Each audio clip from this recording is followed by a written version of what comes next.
അവർക്ക് ഇങ്ങനത്തെ ഒരു അവസ്ഥ അവർക്ക് വരരുത്. അവർക്ക് കിട്ടുന്ന വീട് നല്ല ഒരു സോഴ്സ് അല്ലാതെ അവർക്ക് നന്നാക്കി കൊടുക്കണം. ബസ് സ്റ്റോപ്പ് ഉണ്ട് എന്ന് പറഞ്ഞാൽ അതില്ല, പിന്നെ ഹെൽത്ത് സെന്റർ പറഞ്ഞാൽ അതില്ല, അംഗനവാടി ഉണ്ട് പറഞ്ഞാൽ അതില്ല, ഒന്നുമില്ല. ഇപ്പോ വാഗ്ദാനം തന്നെ ഉള്ളൂ. ഈ അനുഭവം അവർക്കുണ്ടായത്. ഓടിന്റെ ഉള്ളിൽ കൂടെ വെള്ളം ഇറങ്ങുകയാണ് താഴേക്ക്. അപ്പൊ അങ്ങനെ പാത്രം നിരത്തി വെക്കൂ. അങ്ങനെ ഞാൻ പെട്ടെന്ന് അടുക്കളയിൽ നിന്ന് ഇങ്ങോട്ട് കയറി ഇങ്ങോട്ട് വന്നതാണ്. അതില് കാല് കുത്തിയാണ്ട് വീണ്. അതാണ് അവസ്ഥ. കുട്ടികൾ വളരെ ഊഷ്മളമായിട്ട് അംഗനവാടികളിൽ ഓടി കളിക്കുന്നു, സ്കൂളുകളിൽ ഇങ്ങനെ പോകുന്നു, ഹെൽത്ത് സെന്റർ. അപ്പോൾ ഭയങ്കര ഒരു പ്ലാനായിട്ടാണ് അവർ വന്നത്. അന്ന് ഈ വീടിന്റെ സ്ട്രക്ചറൊക്കെ നമ്മൾ ആ ഗ്രാഫിക്സിൽ കാണുമ്പോൾ വളരെ നല്ല ഇതായിരുന്നു. പക്ഷേ ഇവിടെ ചെയ്തു വന്ന സമയത്ത് കൃത്യമായിട്ടുള്ളൊരു പ്ലാനിങ് ഇല്ലായിരുന്നു പഞ്ചായത്തിന്. എന്താ വെച്ചാൽ മേൽനോട്ടം, അതായത് അവരെ സൂപ്പർവിഷൻ കൃത്യമായിട്ട് നടന്നിട്ടില്ല.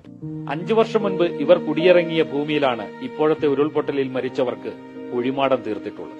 ചൂരൽമലയിൽ നിന്നും മുണ്ടക്കയിൽ നിന്നുമെല്ലാം കുടിയിറങ്ങേണ്ടി വരുന്നവരുടെ പുനരധിവാസം ഇനി എങ്ങനെയെന്നത് വലിയ ചർച്ചയാണിപ്പോൾ.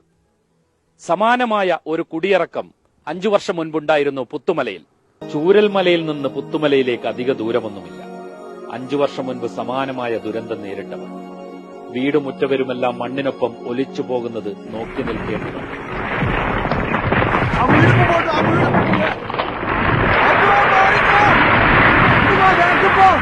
ദുരന്തബാധിതർക്കായി മൂത്തകൊല്ലിയിൽ സർക്കാരും സന്നദ്ധ സംഘടനകളും ചേർന്ന് നിർമ്മിച്ച 57 വീടുകളാണിത്. ഒറ്റനോട്ടത്തിൽ മനോഹരമാണെങ്കിലും വീട്ടിനുള്ളിലെ അവസ്ഥ അങ്ങനെയല്ല.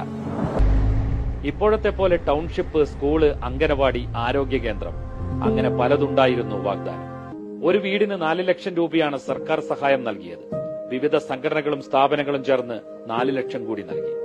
വീട് നിർമ്മാണത്തിന് ഒറ്റ പ്ലാനും ഉണ്ടാക്കി. ഇതിപ്പോ ഞങ്ങളെ അവസ്ഥ എങ്ങനായി? ഇനിയിപ്പോ മുണ്ടക്കായ്ക്കാരെ സ്ഥിതി ഇപ്പൊ എന്താ?